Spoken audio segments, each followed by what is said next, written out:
Again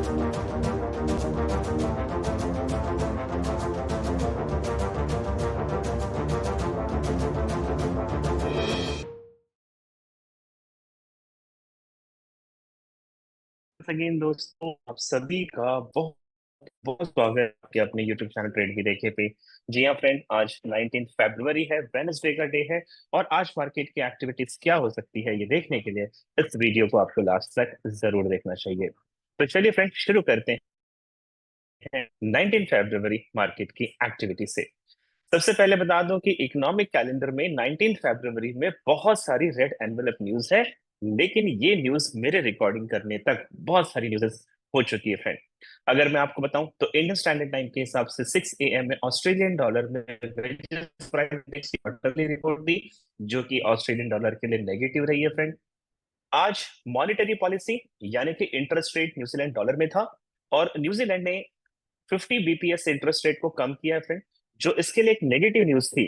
लेकिन जब 7:30 AM पे रिजर्व बैंक ऑफ न्यूजीलैंड के प्रेस कॉन्फ्रेंस हुई फ्रेंड, और उसमें हॉक जब बातें की गई यानी कि पॉजिटिव टोन में बातें की गई, तो ये पता चला कि न्यूजीलैंड डॉलर ने जो इंटरेस्ट रेट कम किया है, ये उनके इकोनॉमी की ग्रोथ की वजह से इंटरेस्ट रेट कम किया है। और इस स्पीच की वजह से फ्रेंड, न्यूजीलैंड डॉलर जो है नेक्स्ट 24 आवर्स आपको बहुत ज्यादा स्ट्रांग मिलेगा। साथ ही साथ इंडियन स्टैंडर्ड टाइम के हिसाब से फ्रेंड, आज 7:30 AM पे यूनाइटेड स्टेट डॉलर के जो में न्यूज थी, मिस्टर डोनाल्ड ट्रंप की स्पीच थी। ये स्पीच में मिस्टर डोनाल्ड ट्रंप ने बहुत सारी बातें कही हैं, और जिसकी एक रिपोर्ट यहाँ पे दिखाई जाएगी। और साथ ही साथ बता दूं फ्रेंड्स, आज मार्केट की जो एक्टिविटी है, मैं ये रिकॉर्डिंग कर रहा हूं यहां से ठीक 4 घंटे के बाद ग्रेट ब्रिटेन पाउंड में कंज्यूमर प्राइस इंडेक्स की ईयर ऑन ईयर न्यूज आने वाली है फ्रेंड। और आज इसमें क्या होगा ये भी मैं आपको बता दूंगा। तो उससे पहले मैं आपको ले चलता हूं कि मिस्टर डोनाल्ड ट्रंप ने आज क्या कहा है फ्रेंड। तो अगर आप यहाँ पे ट्रेडिंग फॉरेक्सफैक्ट्री.com की हॉट न्यूज देखें या फिर हॉट स्टोरी को देखें फ्रेंड्स, तो मिस्टर डोनाल्ड ट्रंप ने कहा है कि I have been contact by companies because of tariffs. Mister Donald Trump ने कई कंपनियों से बात की है टैरिफ्स को लेकर, और इन्होंने कई कंपनीज को इनवाइट किया है कि वह अमेरिका में आकर अपने प्रोडक्शन, जैसे यहाँ पे लिखा है, chips car companies and coming back to US. तो ये कंपनियां यूएस में वापस आ रही है फ्रेंड, तो ये एक पॉजिटिव थॉट है यूएस इकोनॉमी के लिए। साथ ही साथ इन्होंने कहा है कि talk with Russia were very good. इन्होंने मिस्टर पुतिन के साथ भी बातें की हैं, जो कि एक पॉजिटिव माहौल के अंदर वो बातें हुई फ्रेंड, जिसकी वजह से ऐसा लगता है कि यूक्रेन और रशिया के वॉर को भी खत्म करने की दिशा में ये पहला एक इम्पॉर्टेंट स्टेप हो सकता है। और इन्होंने ये भी कहा कि I might not let Venezuela export oil via Chevron. तो वेनेजुला का जो एक्सपोर्ट ऑयल हो रहा था, वो कैवरॉन से नहीं होगा, ऐसी भी बातें उन्होंने यहाँ पे बताई है। साथ ही साथ बता दो फ्रेंड, आज रिजर्व बैंक ऑफ न्यूजीलैंड ने अपने इंटरेस्ट रेट को कम किया है। बैंक ऑफ जापान के तकाता ने भी बताया है अपनी इकोनॉमी के बारे में, यानी कि JPY के बारे में बताया गया है। तो आज मार्केट में तमाम बहुत सारी एक्टिविटीज जो थी वो हुई है, और इसकी वजह से आज मार्केट जो है फ्रेंड, हाई वोलेटाइल होने के चांसेस बढ़ते नजर आते हैं। तो आइए फ्रेंड, अब देखते हैं कि ग्रेट ब्रिटेन पाउंड में जो consumer price index year on year का डाटा है, क्या ये GBP के लिए पॉजिटिव आएगा या ये डाटा नेगेटिव आएगा फ्रेंड। तो देखिए, इनका जो प्रीवियस डाटा है वो 2.5% का है, फोरकास्ट है 2.8% का। और अगर एक्चुअल डाटा 2.8% से ज्यादा आता है, ग्रेटर आता है, तो it will be positive for great Britain pound. इसके लिए मैं सबसे पहले आपको fxstreet.com पे ले जाता हूँ फ्रेंड। और fxstreet.com पे लिखा है कि 19 फरवरी को GMT 7 के हिसाब से, यानी कि GMT का जो टाइम है 7 AM, उसके हिसाब से ये डाटा रिलीज होने वाला है फ्रेंड। यहाँ पे फोरकास्ट किया गया है 2.8 का, लेकिन डेविएशन नेगेटिव दिखा रहा है, यानी कि FX स्ट्रीट के अकॉर्डिंगली ये डाटा के नेगेटिव आने के चांसेस हैं। अगर मैं आपको ट्रेडिंग इकोनॉमिक्स पे ले जाऊं फ्रेंड, तो आप देख सकते हैं 19 फरवरी 7 AM जनवरी का CPI का डाटा रिलीज होने वाला है, जो ईयरली डाटा है। और यहाँ पे प्रीवियस है 2.5 का, फोरकास्ट है 2.8 का, और ट्रेडिंग इकोनॉमिक्स का कहना है ये 2.7 आएगा। तो देखिए दोस्तों, यहाँ पे ना एक बात गौर से देखने वाली है। कि पिछले बार का जो ईयर ऑन ईयर का 2.5% का डाटा था, उससे ट्रेडिंग इकोनॉमिक्स का फोरकास्ट ग्रेटर आ रहा है, जो ग्रेट ब्रिटेन पाउंड के लिए पॉजिटिव न्यूज है। लेकिन फोरकास्ट जो 2.8 है उससे ये कम आ रहा है, तो ये शॉर्ट टर्म के लिए ग्रेट ब्रिटेन पाउंड को नेगेटिव कर सकती है। तो मेरा ये मानना है फ्रेंड कि आज जीबीपी का जो सीपीआई का ईयर ऑन ईयर का डाटा है, चांसेस है कि जीबीपी के लिए ये डाटा नेगेटिव हो सकता है। दोस्तों, क्या आप ट्रेडिंग करते हैं और मनचाहा रिजल्ट आपका नहीं मिल पा रहा है, या फिर आपने अभी हमारा रिसेंटली मनाली का सुप्रीम कोर्स मिस किया है फ्रेंड, तो आप उन लोगों से जरूर बात कीजिए जिन्होंने मनाली को अटेंड किया है। पर ट्रेड पे 300 टू 500 पिप्स का प्रॉफिट, जॉर्ज सोरस की reflexibility trading strategy, mister Wyckoff की ट्रेडिंग स्ट्रैटेजी फ्रेंड, इसके अलावा रिस्क मनी मैनेजमेंट को संभालते हुए किस तरीके से आप एक बड़ा प्रोफेशन बना सकते हैं फ्रेंड, ये तमाम टॉपिक्स को कवर करने के लिए 24 फरवरी से ट्रेड विद एके का पर्सनल मेंटरशिप बैच, जो कि 18th बैच है फ्रेंड, ये शुरू होने वाला है। 45 डेज का ये सेशन है फ्रेंड। इसमें हम सिर्फ 10 लोगों का रजिस्ट्रेशन लेते हैं और मैं अनुप उपाध्याय आपको पर्सनली हाथ पकड़कर सिखाऊंगा फ्रेंड कि इसमें बड़ा प्रोफेशन कैसे बनाया जा सकता है। तो इस बैच को रजिस्टर करने के लिए लिंक डिस्क्रिप्शन बॉक्स में दे रखिए friend. I personally invite you, if you want to be a pro trader friend, you must attend this class. Thank you so much. Trade भी देखिए कि एनालिसिस क्या कहती है, और मैं आपको बता दूं, कल भी जितनी एनालिसिस आपको बताई गई थी, 90% मार्केट ने बिल्कुल वैसा ही बिहेव किया था। And you can see it here friend कि आज मार्केट की एक्टिविटी कहती है कि डॉलर इंडेक्स का जो एक्सपेक्टेड टारगेट है वो 107.30 का है। डॉलर इंडेक्स आज बुलिश डायरेक्शन में मूव कर सकता है, लेकिन मेरा पर्सनल व्यू ये है फ्रेंड कि डॉलर इंडेक्स आज के अंदर रहेगा, और बहुत ज्यादा पॉसिबल है कि साइडवेज कम बुलिश मोमेंट इसके अंदर देखने को मिलेगी।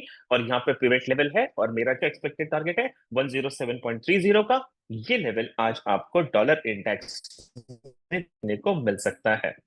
अगर आप यूरो यूएसडी के ट्रेडर है फ्रेंड, तो ठीक आप यहाँ पे मेरे स्क्रीन को देख पा रहे हैं कि यूरो यूएसडी एक डिसेंडिंग चैनल को फॉलो कर रही है, और अभी तक इसने किसी भी प्रकार का बुलिश या बेरिश ब्रेकआउट्स नहीं दे रखा है।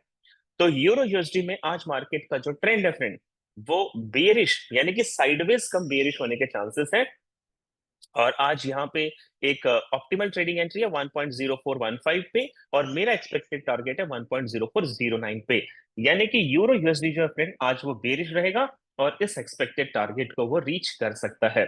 लेकिन अगर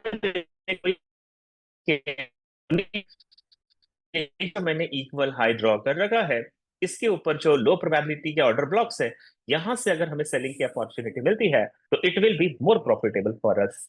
अगर आप ग्रेट ब्रिटेन पाउंड के ट्रेडर है फ्रेंड, तो मैं आपको बता दूं जीबीपी में आज मार्केट बहुत ज्यादा अप एंड डाउन नहीं करेगा, और मेरा मानना है कि जीबीपी आज साइडवेज कम बियरिश नजर आ सकती है। आप यहाँ पे देख रहे हैं फ्रेंड, एक असेंडिंग चैनल बना हुआ है। आरएसआई यहाँ पे बियरिश डाइवर्जेंस बना रही है, और इसकी वजह से प्रोबेबिलिटी ये बनती है कि जीबीपी यूएसडी का जो ट्रेंड है फ्रेंड, वो बियरिश ट्रेंड हो सकता है। तो मेरा आज का जो एक्सपेक्टेड टारगेट है वो है 1.2582 से लेकर फ्रेंड 1.2557 तक इसकी बियरिश आने के चांसेस बनते हुए नजर आते हैं। तो जीबीपी यूएसडी में मार्केट आज आपको साइडवेज कम बियरिश जरूर मिल जाएगा। यूएसडी जेपीवाई में आज क्या सीन रहेगा फ्रेंड, तो पॉसिबल है कि यूएसडी जेपीवाई आज अपना बुलिश मोमेंटम बना सकता है, और इसके फंडामेंटल रीजंस भी हैं फ्रेंड, और टेक्निकल रीजंस भी यहाँ पे हैं। अभी रिसेंटली अगर आप देखोगे तो यूएसडी जेपीवाई ने पिछले हाई के ऊपर से लिक्विड कलेक्ट की है, और उसके बाद ये बेरिश गया है।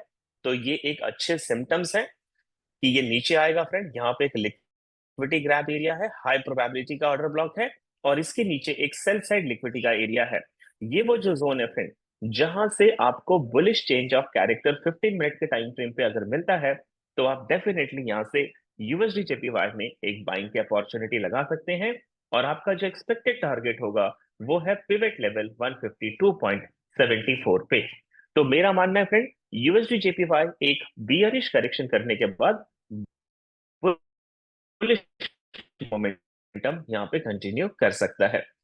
मैं आपको फिर से रिमाइंडर दे दूं फ्रेंड, ट्रेड भी देखे कि पर्सनल मेंटरशिप की बैच, जिसमें केवल अभी हमारे पास 2 या 4 सीट्स अवेलेबल है, और ये बैच करने के बाद आपको लाइफ लॉन्ग मेरा सपोर्ट भी रहेगा फ्रेंड, और साथ ही साथ आप इस मार्केट में मैसिव प्रॉफिट को ड्राइव करोगे, ये मेरी कमिटमेंट होगी।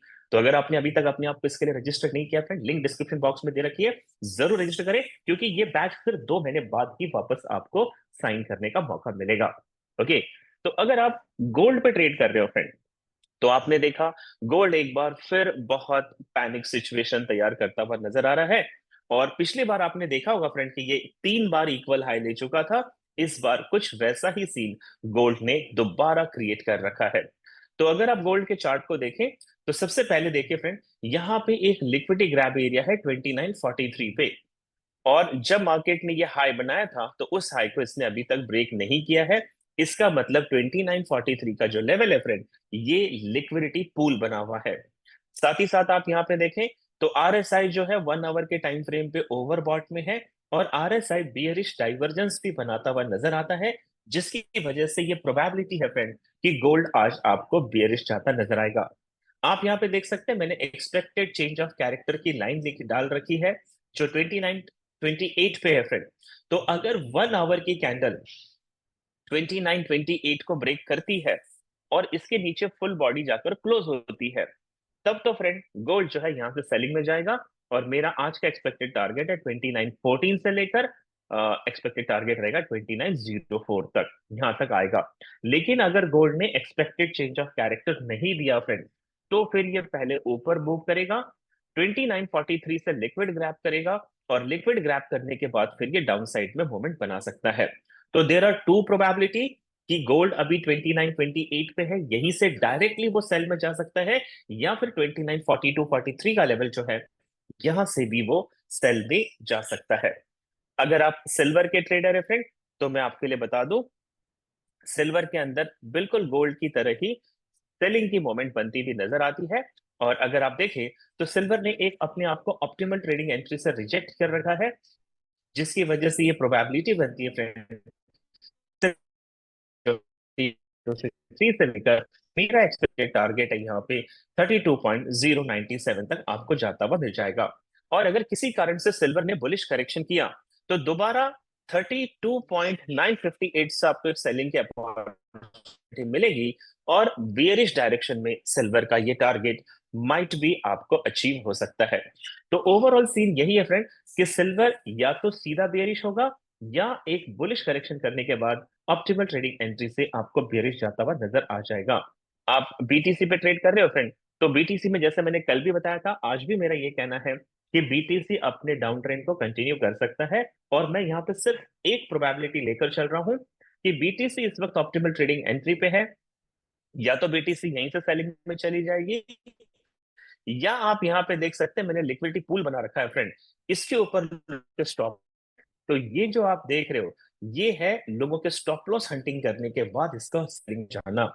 बीटीसी ट्रेंड ओवरऑल ट्रेंड रहेगा, वो सेलिंग का रहेगा, लेकिन बेस्ट सेलिंग का जो जोन बनता हुआ नजर आता है, वो आता है 96,690 से आपको बेस्ट सेलिंग की एंट्री इसमें मिल सकता है। आप यूएस ऑयल पे ट्रेड कर रहे हो, तो कल भी हमने जो यूएस ऑयल के टारगेट्स दिए थे फ्रेंड, यूएस ऑयल ने वो टारगेट्स दिए, और मेरा यही मानना है कि यूएस ऑयल अपने बुलिश ट्रेंड को कंटिन्यू करेगा। और आज इसका एक्सपेक्टेड टारगेट है 72.71 पे। यहाँ पे पिवट लेवल भी है फ्रेंड 72.67 पे। तो आज यूएस ऑयल में आपको बुलिश मोमेंटम देखने को मिल जाएगा। बट एक छोटा सा क्वेरी ये है कि आप देखिए, जो मैंने एरो ड्रॉ किया, तो मार्केट ने यूएस ऑयल ने पिछले हाई के लिक्विड को ग्रैब किया है, आरएसआई यहाँ पे बियरिश डाइवर्जेंस भी बना रही है। इस वजह से मैंने पहले डाउन ट्रेंड बताया है, और डाउन ट्रेंड के बाद अगर हमें पिवट लेवल से बाइंग का मौका मिलता है, यानी कि 71.46 से बाइंग का मौका मिलता है, तो 72.67 और 72.72 ये आपके एक्सपेक्टेड टारगेट हो सकते हैं फ्रेंड। उम्मीद करता हूं फ्रेंड ये वीडियो आपको हेल्पफुल कर रही होगी, और आप इसे ज्यादा से ज्यादा अपने कम्युनिटी तक जरूर स्प्रेड करें, ताकि बाकी लोगों को भी इसका फायदा हो सके। और मैं आप सभी को दिल की गहराइयों से धन्यवाद देना चाहता हूं फ्रेंड, कि आप इस वीडियो का इंतजार भी करते हैं, आप कमेंट भी करते हैं, आप लाइक भी करते हैं, आप शेयर भी करते हैं। सो मेरे साथ बने रहने के लिए थैंक यू सो मच दोस्तों। मिलता हूं कल सुबह नेक्स्ट एनालिसिस का, तब तक के लिए bye bye, good day, have a